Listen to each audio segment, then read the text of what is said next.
नमस्कार, स्वागत है आपका यूएई खबर पर। चलिए शुरू करते हैं आज की ताजा बुलेटिन। सबसे पहले हम आज के हाइलाइट्स को जानेंगे, फिर खबरों को विस्तार से बताएंगे। लेकिन उससे पहले अगर आपने अभी तक अरब टाइम्स ऐप को डाउनलोड नहीं किया है तो फटाफट कर लीजिए। बता दें कि डाउनलोड करने के लिए आपको ज़्यादा कुछ करने की जरूरत नहीं है। जाना है प्ले स्टोर पर, सर्च करना है अरब टाइम्स ऐप, वहाँ पर आपको ऐप दिख जाएगा, आप उसे डाउनलोड कर सकते हैं। तो डाउनलोड ना। यूएई में बीते दिन हुई मूसलाधार बारिश, टैंकरों से सड़कों पर पानी हटाने की कोशिश। दुबई में निकली है सिक्योरिटी गार्ड की वैकेंसी। जेबेल जैस लेडर टेम्पररी रूप से हुआ बंद, जल्द होगा फिर से शुरू। सार्वजनिक परिवहन स्टेशन पर सुरक्षा उपकरणों से छेड़छाड़ करने के आरोप में 2 गिरफ्तार। दुबई एयरपोर्ट को 15 दिनों में 4.3 मिलियन यात्रियों के आने की उम्मीद, बनेगा इतिहास।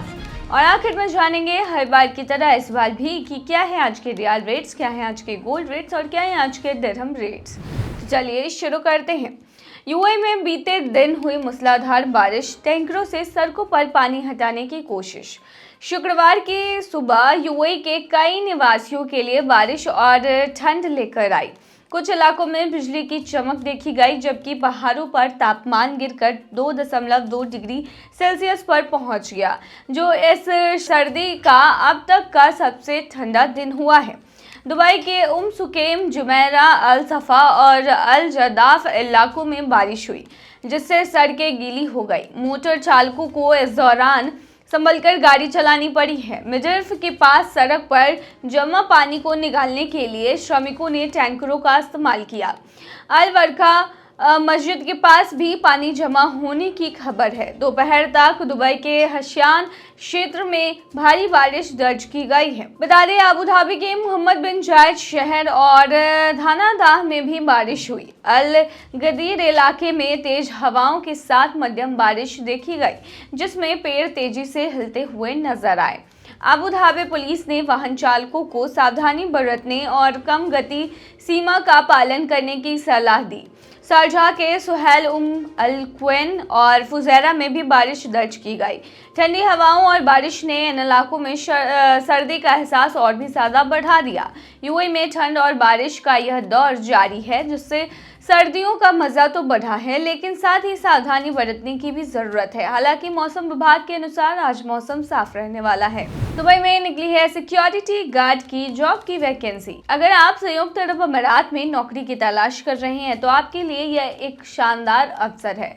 तेलंगाना सरकार के श्रम, रोजगार, प्रशिक्षण और कारखाने विभाग के तहत Telangana overseas man power company limited यानी कि टॉमकॉम दुबई में सुरक्षा गार्ड के पद के लिए आवेदन आमंत्रित कर रही है। इस पद के लिए उम्मीदवारों को कम से कम इंटरमीडिएट पास होना चाहिए। उनकी ऊंचाई 5 फीट 9 इंच या अधिक होनी चाहिए।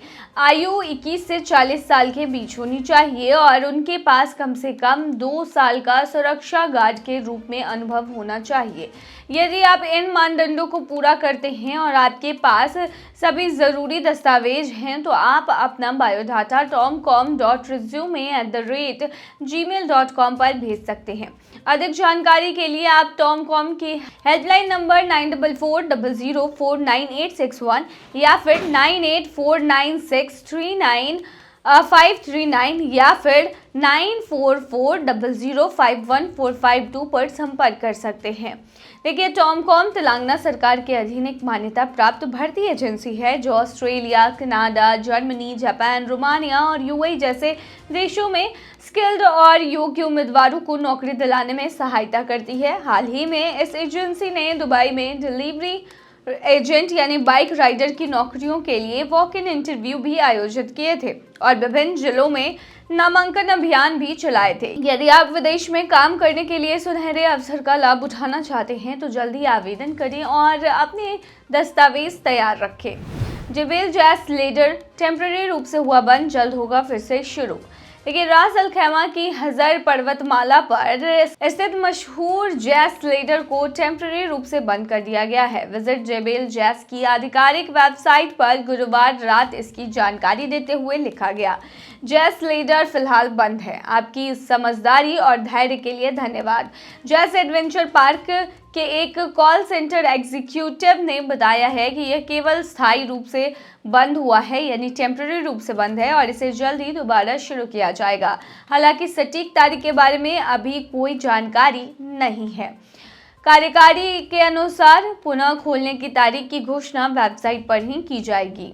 जैस स्लेडर इस क्षेत्र की सबसे ऊंची और लंबी टोबोगन सवारी है। यह करीब 8 मिनट की रोमांचक सवारी प्रदान करती है, जहां सवार 40 किलोमीटर प्रति घंटे की रफ्तार तक पहुंच सकते हैं। 2 सीटों वाली यह स्लेज आपको समुद्र तट का अद्भुत नजारा दिखाते हुए तीखे मोड़ों और ढलानों से गुजारती है। जैस स्लेडर फिलहाल बंद है, लेकिन जैस फ्लाइट, जो दुनिया की सबसे लंबी जिप लाइन है, और अन्य सभी आकर्षण सामान्य रूप से चल रहे हैं। कार्यकारी ने बताया कि सिर्फ स्लेडर के टिकट काउंटर पर ही बिकते हैं, बाकी सवारियों के टिकट ऑनलाइन भी बुक किए जा सकते हैं। स्लेडर के प्रशंसक इसे दोबारा शुरू करने का बेसब्री से इंतजार कर रहे हैं। अपडेट के लिए विजिट जेबल जैस की वेबसाइट चेक कर सकते हैं। इस बीच जैस एडवेंचर पार्क की अन्य रोमांचक सवारी का आनंद उठाया जा सकता है। सार्वजनिक परिवहन स्टेशन पर सुरक्षा उपकरणों से छेड़छाड़ करने के आरोप में 2 गिरफ्तार। रियाद में सार्वजनिक परिवहन स्टेशन पर सुरक्षा उपकरणों के साथ छेड़छाड़ करने के आरोपों में 2 लोगों को गिरफ्तार किया गया है। रविवार सुबह यह घटना हुई जब 2 लोग इस कृत्य को करते हुए सीसीटीवी कैमरे में कैद हो गए। यह वीडियो सोशल मीडिया पर वायरल हो गया, जिसे कई लोगों ने शेयर किया। वीडियो रिकॉर्ड करने और सोशल मीडिया पर शेयर करने वाले कुछ अन्य लोगों को भी हिरासत में लिया गया है। पुलिस ने बताया है कि इन दोनों आरोपियों के खिलाफ कानूनी कार्रवाई की जा रही है। साथ ही अधिकारियों ने ये भी कहा है कि सभी को सार्वजनिक संपत्ति और सुरक्षा के नियमों का पालन करना चाहिए। अगर कोई इन नियमों का उल्लंघन करता है तो उसे सख्त कानूनी कार्रवाई का सामना करना पड़ेगा। दुबई एयरपोर्ट को 15 दिनों में 4.3 मिलियन यात्रियों के आने की है उम्मीद। दुबई एयरपोर्ट 2025 की शुरुआत में काफ़ी व्यस्त रहने वाला है। अगले 15 दिनों में यहां 4.3 मिलियन यात्रियों के आने की उम्मीद है, जो इसे अब तक का सबसे व्यस्त जनवरी बना देगी। ये संख्या महामारी से पहले के 2018 से 2019 के आंकड़ों को भी पार कर जाएगी। कल का दिन खास तौर पर व्यस्त रहने वाला था, क्योंकि 3,11,000 से ज़्यादा यात्रियों के आने की संभावना थी। बता दें, डीएक्सबी ने शुक्रवार को इसकी जानकारी दी थी और बताया था कि यह शानदार आंकड़ा त्योहारी सीजन के बाद दुबई आने वाले अंतर्राष्ट्रीय यात्रियों और छुट्टी मनाकर वापस लौटने वाले निवासियों की बढ़ती संख्या को दिखाती है। एयरपोर्ट ने आगे कहा कि औसतन हर दिन 2,87,000 यात्री यहां से गुजरेंगे, जो पिछले साल की तुलना में 8% ज़्यादा और 2018 से 19 के मुकाबले 6% ज़्यादा है। डीएक्सबी ने यह भी कहा है कि वे अपने सबसे व्यस्त महीनों की तरह सुचारू रूप से काम कर रहे हैं और वैश्विक यात्रा की मांग को कुशलता और आसानी से पूरा करने में सक्षम है। तो ऐसे में आप भी यात्रा कर रहे हैं तो पहले निकले एयरपोर्ट, वरना लेट हो जाएंगे। चलिए जानते हैं आखिर में क्या है आज के रियाल रेट्स, क्या है आज के गोल्ड रेट्स और क्या है आज के दिरहम रेट। शुरू करेंगे रियाल रेट से। बता दें, आज एक सऊदी रियाल में 22.84 रुपया है, जो कि पिछले दिन 22.84 रुपया यानी बिल्कुल सेम था। वहीं आज एक सऊदी रियाल में 36.77 नेपाली रुपीस है, जो कि पिछले दिन 36.42 नेपाली रुपीस थे। वहीं आज एक सऊदी रियाल में 32.55 बांग्लादेशी टका है, जो कि पिछले दिन 31.80 बांग्लादेशी टका था। वहीं आज एक सऊदी रियाल में 74.02 पाकिस्तानी करेंसी है, जो कि पिछले दिन 74.02 पाकिस्तानी करेंसी थी। वहीं आज एक सऊदी रियाल में 22.98 भूटानी करेंसी है, जो कि पिछले दिन 22.76 भूटानी करेंसी थी। क्या है आज के गोल्ड रेट, तो बता दें कि आज दुबई में 18 कैरेट सोने का दाम है 244.20 दिरहम प्रति ग्राम, जो कि पिछले दिन 241.60 दिरहम प्रति ग्राम थी। यानी कि आज के गोल्ड की रेट की 18 कैरेट की भारतीय मुद्रा में कीमत 5,704 है। वहीं 22 कैरेट गोल्ड का दाम है 298.50 दिरहम प्रति ग्राम, जो कि भारतीय मुद्रा में 6,891 के होते हैं, जो कि पिछले दिन 295.25 दिरहम प्रति ग्राम थी। वहीं दुबई में 24 कैरेट सोने के दाम की बात करें तो ये 322.50 दिरहम प्रति ग्राम है, जो कि पिछले दिन 319 दिरहम थी। वहीं आज के 24 कैरेट सोने के दाम के भारतीय मुद्रा की बात करें तो आज ये 7,533 की है। क्या है आज के दिरहम रेट, तो बता दें आज एक यूए दिरहम में 23.36 रुपया है, जो कि पिछले दिन 23.35 रुपया था। वहीं आज एक यूएई दिरहम में 37.60 नेपाली रुपीज़ हैं, जो कि पिछले दिन 37.23 नेपाली रुपीज़ थे।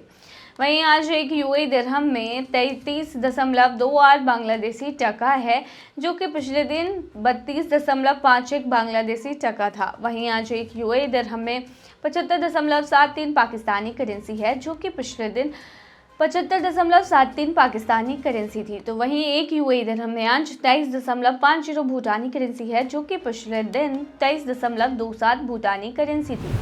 तो ये थी आज की ताज़ा बुलेटिन। ऐसे ताज़ा अपडेट्स के लिए बने रहिए हमारे चैनल पर।